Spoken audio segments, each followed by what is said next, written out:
Hi friends, എല്ലാവർക്കും നമസ്കാരം. പുതിയ വീഡിയോയിലേക്ക് എല്ലാവർക്കും സ്വാഗതം. അപ്പോൾ ഇന്ത്യൻ 2 കണ്ട് ഇറങ്ങിയിരിക്കുകയാണ്. നമ്മൾ തൃശ്ശൂർ ഭാഗത്തുനിന്ന് 6 മണിയുടെ ഷോയാണ് കാണുന്നത്. ഹൗസ്ഫുൾ ആയിരുന്നു കേട്ടോ. അപ്പോൾ വളരെ പ്രതീക്ഷയോടെ കാത്തിരിക്കുന്ന ഒരു മൂവി കണ്ടിറങ്ങി. എന്നെ സംബന്ധിച്ച് പേഴ്സണലി എനിക്കൊരു one time watchable movie experience ആണ് കിട്ടിയത്. പടം 3 മണിക്കൂറുണ്ട് പടം. അപ്പം അതിൻ്റെതായ കുറച്ച് ലാഗും കാര്യങ്ങളും നമുക്ക് ഫീൽ ചെയ്യുന്നുണ്ട്. പക്ഷെ ഇന്റർവെല്ലിന് ശേഷം ക്ലൈമാക്സ് വരെ അടിപൊളിയായിട്ട് എടുത്തിട്ടുണ്ട്. നല്ല രീതിയിൽ ഫാസ്റ്റായിട്ട് മേക്ക് ചെയ്തിട്ടുണ്ട്. കുറേ സംഭവങ്ങൾ കൊണ്ടുവന്നിട്ടുണ്ട് അതിൽ. പ്രത്യേകിച്ച് എടുത്തു പറയേണ്ട ഈ പടത്തിലെ പെർഫോമൻസുകളാണ്. ക്ലൈമാക്സിലൊരു സംഭവം റിക്ക്, തേർഡ് പാർട്ട് റിക്ക് ഒരു സാധനം വെച്ചിട്ടാണ് പോയുള്ളത്. അത് ഭയങ്കര സംഭവമായിട്ട് തന്നെയാണ് ആ സസ്പെൻസ് വന്നിട്ടുണ്ട്. അത് പറയണം. അപ്പോൾ പടത്തിലെ പെർഫോമൻസുകൾ ആദ്യം എടുത്തു പറയണം. ഉലക നായകൻ തകർത്ത് ചെയ്തിട്ടുണ്ട്. അവിടെ ഒരു 4-5 ലുക്ക് പിടിച്ച് ഈ പടത്തിൽ വരുന്നുണ്ട്. ഏത് ലുക്ക് എടുത്താലും ഏത് കോസ്റ്റ്യൂമാണോ കൊണ്ടുപോയി അതിന് ആ ബോഡി മാച്ചാണ്. എൻ്റെ മോനെ ഒരു രക്ഷയില്ലാത്ത രീതിയിലുള്ള മേക്ക് ഓവറാണ്. അതൊരു 4-5 റോളില് വരുന്നുണ്ട്. 5-6 സീനിലുള്ള മേക്ക് ഓവർ അതിഗംഭീരാണ്.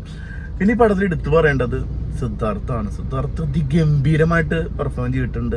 സിത്ത എന്നുള്ള പടം കണ്ടിട്ട് ഞാൻ എൻ്റെ പേഴ്സണൽ ഒപ്പീനിയൻ വീഡിയോ ഷെയർ ചെയ്യും. ഭയങ്കര ഇഷ്ടമായ പടമാണ്. ഇത്രയും സ്റ്റഫുള്ള ഔട്ട്പുട്ട് ഒരു നടനാണ് ആ പടം കണ്ടത് എനിക്ക് മനസ്സിലാവും. ആ പടത്തിന് ശേഷം ഇതിൽ ആൾ കൊണ്ട് കുറേ ഇമോഷൻ സീനുകളൊക്കെ ഉണ്ട്.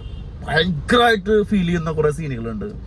അടിപൊളി പെർഫോമൻസ് ആണ്. വിത്ത് അവരൊപ്പമുള്ള ടീം കാര്യങ്ങൾ. പിന്നെ നെടുമുടി വേണു കൊണ്ടുവന്നിട്ടുണ്ട്. നെടുമുടി വേണു ഇതിൽ പടത്തിൽ വലിയൊരു പാർട്ടാണ്. ആളെ മകനായിട്ട് വരുന്ന ആളുടെ പേര് മറ്റേ വട്ടിരാജ. ഒരു മിനിറ്റ്, ആളുടെ പേര് ഞാൻ നോട്ടി വെച്ചിട്ടുണ്ടായിരുന്നു. ബോബി സിംഹ അടിപൊളിയായിട്ട് ചെയ്തിട്ടുണ്ട്. ബോബി സിംഹ പിന്നെ നെടുമുടി വേണു ഈ പടത്തിന് ഷൂട്ടിന്റെ ഇടയിൽ ഉള്ള മരണം നടന്നു പോകുന്നുണ്ട്. ഡബിങ് കാര്യങ്ങളൊക്കെ വേറെ ആരൊക്കെയാണ് ചെയ്തിട്ടുള്ളത്. കാസ്റ്റിംഗ് വാരി വലിച്ച് കൊണ്ടുവന്നിട്ടുണ്ട്. പിന്നെ അനിരുദ്ധിന്റെ BGM എനിക്ക് ഇന്റർവെൽ വരെയൊക്കെ ഭയങ്കര രസമായി തോന്നി. പക്ഷെ ചില സീനുകളിൽ BGM എന്തോ നമ്മൾ പ്രതീക്ഷിക്കുന്ന ഒരു സാധനം കിട്ടിയില്ലെന്നൊരു തോന്നി. എന്നാലും അടിപൊളിയായിരുന്നു കേട്ടോ. പിന്നെ VFS ക്യാമറ ഒക്കെ ശങ്കർ പടങ്ങൾ നമുക്കറിയാം, അതൊക്കെ വേറെ ലെവലായിരുന്നു. VFS ഒക്കെ വാരി വിതറിയിട്ടുണ്ട്. പിന്നെ ഇതിലെടുത്ത് പറയേണ്ട പെർഫോമൻസുകൾ ശങ്കർ ഷൺമുഖം, പ്രിയ ഭവാനി സിംഗ് അടിപൊളി. ബോബി സിംഹ, സമുദ്രക്കനി അടിപൊളി പെർഫോമൻസ് ആണ് സമുദ്രക്കനിയുടെ. പിന്നെ ഒരുപാട് പേരൊക്കെ നമ്മൾ അടുത്ത കാസ്റ്റിങ്ങിലുണ്ട്. കാസ്റ്റിംഗ് പറയുകയാണെങ്കിൽ SJ സൂര്യ, ഒരുപാട് പേരെ കാസ്റ്റ് ചെയ്തിട്ടുണ്ട്. SJ സൂര്യ പടത്തിന്റെ പ്രത്യേകത എന്താ വെച്ചാൽ ഇന്ത്യൻ മണ്ണ് കണ്ട ആളുകൾക്ക് നമുക്കറിയാം സ്വന്തം മകനെ കൊല്ലുന്ന ഒരു ക്യാരക്ടറാണ് നമ്മുടെ സേതുപതി അല്ല. അപ്പോൾ അങ്ങനത്തെ ഒരു ക്യാരക്ടറാണ് ആള്. പിന്നെ ഇവിടെ നിന്ന് മിസ്സാവാണ് തായ്വാൻ എന്നാണ് ആളെ കംബാക്ക് കാണിക്കുന്നത് ഇന്ത്യയിലേക്ക്. അപ്പോൾ ഇവിടെ നടക്കുന്ന അഴിമതികൾക്കെതിരെ പ്രതികരിക്കുന്ന ഒരു ടീം ഒരു യൂട്യൂബ് ചാനൽ സോഷ്യൽ മീഡിയ ഒക്കെ ആയിട്ട് ഹാഷ്ടാഗ് ഒക്കെ വെച്ചിട്ട് ആളിങ്ങോട്ട് വരുത്തുകയാണ്. അതിനകത്ത് ശക്തമായി പ്രതികരിക്കുന്നു. ഈ പ്രതികരിക്കുന്ന രീതി ഈ പടത്തിൽ അത്രേ ഉള്ളൂ. അഴിമതിക്കെതിരെ പ്രതികരിക്കുന്ന, ഇവിടത്തുള്ള പ്രശ്നങ്ങൾ, ഇന്ത്യയിൽ ഉണ്ടാകുന്ന പ്രശ്നങ്ങൾ പ്രതികരിക്കുന്നതാണ് ഈ പടത്തിൽ കാണുന്നത്. ഓരോ സ്റ്റേറ്റ് ബേസ് കാണിക്കുന്നുണ്ട്. നോർത്ത് ഇന്ത്യ കാണിക്കുന്നത് ഉപ്പി എടുത്തിട്ടുണ്ട്. ഗംഗാജലം എന്ന് പറഞ്ഞിട്ട് മറ്റേ വെള്ളം വിൽക്കുന്നത്, ഫുഡ്, ഹോട്ടല്, ആരോഗ്യം, ഹെൽത്ത്, എല്ലാ മേഖലയും. ഇതൊക്കെ സത്യം പറഞ്ഞാൽ നമ്മൾ കണ്ടും അടുത്തൊരു സബ്ജക്റ്റ് ഒക്കെ തന്നെയാണ്. നമ്മൾ ശങ്കർ ഫിലിമുകൾ ഒരുപാട് ജെന്റിൽമാനൊക്കെ മുതൽ ആൾ പറയുന്ന കഥയൊക്കെ തന്നെയാണ്. അഴിമതിക്കെതിരെ പ്രതികരിക്കുന്ന സംഭവങ്ങളൊക്കെയാണ്. പക്ഷെ അത് ഇപ്പോഴത്തെ അപ്ഡേഷനിലെ ടെക്നോളജി ഒക്കെ വെച്ചിട്ട് കുറെ അത് സംഭവം കൊണ്ടുപോകുന്നുണ്ട്. പിന്നെ സോഷ്യൽ മീഡിയയിലൊക്കെ ഇതൊക്കെ എത്രമാത്രം ട്രെൻഡിങ് ആവുന്നു അതിനനുസരിച്ച് പ്രതികരിക്കുന്ന ഒരു ക്യാരക്ടറാണ്. അപ്പൊ ഈ സോഷ്യൽ മീഡിയ ടീമായിട്ട് തന്നെ സിദ്ധാർത്ഥ് ഭരത് ഒരു ടീമുണ്ട്. അപ്പൊ അവര് ആളെങ്ങോട്ട് എത്തിക്കുകയാണ് ഇതിനെതിരെ പ്രതികരിക്കുക. അവർക്കൊന്നും ചെയ്യാൻ പറ്റാണ്ട് ഇവര് ശക്തമായി പ്രതികരിക്കുന്നുണ്ട്. പക്ഷെ ഒരാൾ റിക്ക് എന്ന് പറഞ്ഞിട്ട് ആളെങ്ങോട്ട് വരുത്തുകയാണ്. അപ്പോൾ ഈ സോഷ്യൽ മീഡിയ എന്ന് പറഞ്ഞാൽ നിസ്സാരമായിട്ട് കാണണ്ട. സോഷ്യൽ മീഡിയ ഒരു വലിയ സംഭവം തന്നെയാണ്, വലിയൊരു പ്ലാറ്റ്ഫോം തന്നെയാണ്. നമുക്കറിയാം ഇപ്പൊ നമുക്ക് ഈ ഇലക്ഷൻ സമയത്ത് ഉണ്ടായ ഒരു സംഭവം നമുക്കറിയാം. അത് ഭയങ്കരമായിട്ട് നമ്മളൊക്കെ അറിഞ്ഞൊരു ധ്രുവരുത്തി ആളുടെ സോഷ്യൽ മീഡിയ വീഡിയോസ് ഒക്കെ ഇപ്പൊ ഇലക്ഷൻ നടന്നപ്പോ എത്രമാത്രം ഇന്ത്യയിൽ സ്വാധീനിച്ചിട്ടുണ്ട് എന്ന് ആള് ഈ എന്താ പറയാ ശരിക്ക് NDA വിജയത്തിന്റെ ആ ശക്തമായ വിജയത്തിന്റെ ഒരു ആവറേജ് വിജയത്തിലേക്ക് ഒതുക്കി തീർത്താനുള്ള പല കാര്യങ്ങളാണ്. പല കാര്യങ്ങളൊക്കെ ആൾ പൊക്കിക്കൊണ്ട് വന്നതിനെ കുറിച്ച് പ്രതികരിച്ച രീതിയാണ്. അപ്പോൾ സോഷ്യൽ മീഡിയ ഇൻഫ്ലുവൻസർ എന്ന് പറഞ്ഞാൽ ആരും നിസ്സാരമായിട്ട് കാണണ്ട. ഈ പടത്തിൽ വലിയൊരു മെസ്സേജ് ഉണ്ട്. കാരണം എന്താ വെച്ച് കഴിഞ്ഞാൽ ഇവര് തെറ്റ് ചെയ്ത സ്വന്തം അച്ഛനാണോ അമ്മയാണോ ഫ്രണ്ട്സ് ആയാലൊക്കെ പ്രതികരിക്കുന്ന സീനുകളുണ്ട്. അതിന് തിരിച്ച് ക്ലൈമാക്സിൽ കൊണ്ടൊരു സാധനം ഉണ്ട്. അവസാനം വീട്ടുകാരുണ്ടാവും എന്നുള്ള രീതിയിലും കുറച്ച് കാര്യങ്ങളൊക്കെ ഉണ്ട്. പക്ഷെ ഇതിലെ ക്യാരക്ടർ നമുക്കറിയാം. കമൽഹാസന്റെ ക്യാരക്ടർ സ്വന്തം മകനെ കൊന്നുള്ളതാണ്. തെറ്റ് ചെയ്ത ആൾക്ക് യാതൊരു കോംപ്രമൈസ് ഇല്ല. പക്ഷെ ഇന്ത്യയിൽ നടക്കുന്ന ഓരോ കാര്യങ്ങൾ സ്റ്റേറ്റ് ബേസിൽ വിജയ് മല്യനെ കുറിച്ചൊക്കെ പറയുന്ന സീനുകൾ അത് വിജയ് മല്യ തന്നെയാണ്.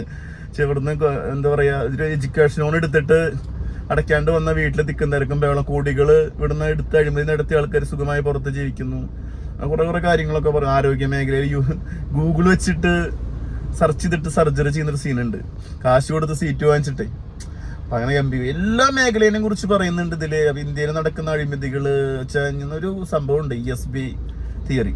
എന്ന് പറയണത് എന്താണെന്ന് വെച്ച് കഴിഞ്ഞാൽ, നമ്മുടെ നാട്ടില് 95% ആളുകളില് നമ്മുടെ പൈസ എന്താ പറയുക, മിഡിൽ ക്ലാസ് ആണ്, മിഡിൽ ക്ലാസ് ലോ ക്ലാസ് ആണ്. ബാക്കി 5% ആളുകളാണ് ശരിക്കും റിച്ച് പീപ്പിൾസ്. അപ്പൊ അതിൽ കറക്റ്റ് ആണ്. കാരണം നമുക്ക് മനസ്സിലാവുന്ന ഒരു കാര്യമാണ്, ഇന്ത്യയിലുള്ള ആളുകൾ എടുത്ത് റിച്ച് പീപ്പിൾസ് 5% ഉള്ളൂ. അവർ ഒരുപാട് പൈസയുണ്ട്. പണ്ട് നമ്മൾ 10 ലക്ഷം 20 ലക്ഷം അഴിമതി എന്ന് പറയുമ്പോൾ ഇന്ന് ഓരോ മേഖലയിൽ നടക്കുന്ന കോടികളുടെ അഴിമതികളാണ്. 1000 കോടി 100 കോടിയൊക്കെയാണ്.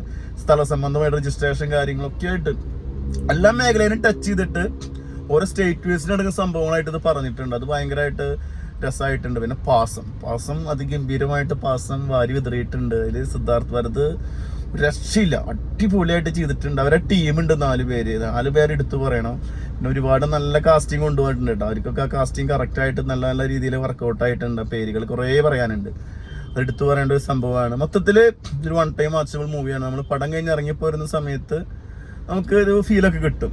പക്ഷെ ഇന്റർവെല്ലിൽ വേറെ ചെറിയ ലാഗും കാര്യങ്ങളൊക്കെ ഉണ്ട്. പിന്നെ ഒരു തമിഴ് ഫിലിമിന്റെ കുറച്ച് സാധനങ്ങളുണ്ടല്ലോ, കുറച്ച് പാസം, കുറച്ച് കോമഡി, കുറച്ച് കാര്യങ്ങളൊക്കെ ആയിട്ട് അത് കുറച്ച് ലാഗാക്കിയിട്ടുണ്ട്. ഈ പടം ഒരു 2.5 മണിക്കൂറിലൊക്കെയുള്ള പടമുള്ളൂ. ഒരു 3 മണിക്കൂർ 5 മിനിറ്റ് കൊണ്ടുപോകേണ്ട കാര്യം ഉണ്ടായിരുന്നില്ല. ശരിക്കും 2.5 മണിക്കൂറിലൊക്കെ നിർത്തേണ്ട സാധനമുള്ളൂ. സോഷ്യൽ മീഡിയ നമ്മുടെ നാട്ടില് നമ്മുടെ യുവാക്കളൊക്കെ നല്ല രീതിയിൽ ഇൻഫ്ലുവൻസ് ചെയ്യുന്നുണ്ട്. അതായത് പ്രതികരിക്കുന്ന രീതികൾ ഒക്കെ ഭയങ്കര സംഭവമാണ്. നമ്മൾ ഫോർ ദ പീപ്പിൾ മുതൽ കണ്ടിട്ടുള്ളതാണെങ്കിൽ കൂടി ഇതിൽ വേറെ രീതിയിൽ ഇത് കൊണ്ടുവരാൻ പറ്റിയിട്ടുണ്ട്.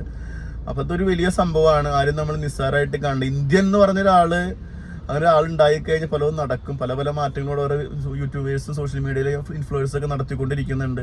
അപ്പൊ ആ രീതിയിലൊക്കെ നമുക്ക് കുറെ കാര്യങ്ങൾ കണക്ട് ആവുന്നുണ്ട്. മൊത്തത്തിൽ ക്യാമറ, BGM, ടെക്നിക്കൽ ടീം അതൊക്കെ വേറെ അഴിഞ്ഞാടിയിട്ടുണ്ട്. അതിൽ പാട്ട് സീൻ്റെ VFS ഒക്കെ വേറെ ലെവലാണ്. അത് ശങ്കറിന്റെ പടങ്ങൾ നമുക്കറിയാം. അപ്പൊ അത് ആ രീതിയിലുള്ള A to Z സംഭവങ്ങൾ അതിൽ കൊടുത്തിട്ടുണ്ട്. അതിലൊന്നും യാതൊരു ഡൗട്ടില്ല. പെർഫോമൻസുകളായാലും പിന്നെ ആളൊരു ഏജ് ലിമിറ്റ് വെച്ചിട്ടാണ് പല ഫൈറ്റുകളും ഇവിടെ ചെയ്തിട്ടുള്ളത്. അതിന്റെ കുറച്ച് പോരായ്മകൾ എനിക്ക് തോന്നി. കാരണം ആളൊരു ഏജ് ഇപ്പോൾ ഏജ് എത്രയുണ്ട്, അപ്പോൾ ആ ഏജിനനുസരിച്ചുള്ള ഫൈറ്റ് സീനുകളൊക്കെയാണ് ഇതിൽ വർക്കൗട്ട് ആ രീതിയിൽ ചെയ്യിച്ചിട്ടുള്ളൂ.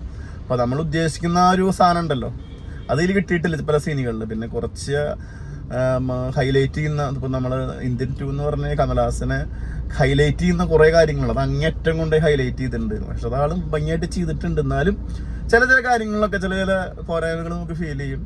എനിവേ ഇത് തിയേറ്ററിൽ എക്സ്പീരിയൻസിന്റെ മൂവിയാണ്. 1 ടൈം വാച്ചബിൾ ഇൻ തിയേറ്റർ, യാതൊരു സംശയമില്ല. ക്ലൈമാക്സിൽ നമുക്കൊരു ഡിഫറൻസ് എക്സ്പീരിയൻസ് ആണ് തരുന്നത്. പടം കഴിഞ്ഞിട്ട് ആരും ഇറങ്ങി പോരുത്. 5 മിനിറ്റ് സംഭവം ഉണ്ട്. ആ സാധനം കണ്ടു കഴിഞ്ഞ് നമ്മൾ തേർഡ് പാർട്ട് കാണും. ആ രീതിയിൽ ഞാൻ അവിടെ കൂടുതൽ ചെയ്തു വെച്ചിട്ടുള്ളത്. ഫസ്റ്റ് പാർട്ടും പടം ഇന്ത്യൻ പറയുന്നില്ല വരട്ടെ പണ്ടത്തെ കാലഘട്ടം മുതലുള്ള സാധനങ്ങളൊക്കെയാണ്. നമ്മളൊരു ബാഹുബലി സാധനങ്ങൾ നമുക്ക് പ്രതീക്ഷിക്കാം. അപ്പോൾ വീഡിയോ ഇഷ്ടപ്പെട്ട എല്ലാവരും ലൈക്ക് ചെയ്യുക, ഷെയർ ചെയ്യുക, സബ്സ്ക്രൈബ് ചെയ്യുക. അതിനെ കുറിച്ച് കുറേ ഡീറ്റെയിൽ വീഡിയോ കൂടി ഞാൻ ചെയ്യുന്നുണ്ട്. അപ്പം എൻ്റെ ഒരു ഒപ്പീനിയൻ ഷെയർ ചെയ്തെന്ന് മാത്രം. കുറേ കാര്യങ്ങൾ കണക്ട് ചെയ്തിട്ട് ഓരോ സ്റ്റേറ്റ് ബേസ്ഡ് പറയുന്ന കുറേ കാര്യങ്ങളുണ്ട്. അപ്പോൾ നമ്മുടെ നാട്ടിലൊക്കെ വലിയ ചർച്ച ചെയ്ത കുറേ കാര്യങ്ങളാണ്. ഗുജറാത്ത്, ബീഹാർ, കാശ്മീർ, അങ്ങനെ കുറേ നടന്ന തമിഴ്നാടൊക്കെ നടന്ന കുറേ സംഭവങ്ങൾ. അതിനെക്കുറിച്ചൊരു ഡീറ്റെയിൽ വീഡിയോ നമുക്ക് ഞാൻ ചെയ്യുന്നുണ്ട്, എന്തൊക്കെയാണ് സംഭവങ്ങൾ എന്നൊക്കെ വെച്ചിട്ട്. ഇപ്പോൾ വീഡിയോ ഇഷ്ടപ്പെട്ട എല്ലാവരും ലൈക്ക് ചെയ്യുക, ഷെയർ ചെയ്യുക, സബ്സ്ക്രൈബ് ചെയ്യുക. ധൈര്യമായിട്ട് പോയി ടിക്കറ്റ് എടുത്ത് കാണാം. 1 ടൈം വാച്ചബിൾ മൂവി. ഇത്തിരി ആവറേജ് എക്സ്പീരിയൻസ് ആണ് ഫീൽ ചെയ്യുന്നത്. തിയേറ്ററിൽ കാണേണ്ട സാധനമാണ് ഇത്, നോട്ടിയിട്ടേക്ക് വെയിറ്റ് ചെയ്യേണ്ട. Okay, bye Mukesh.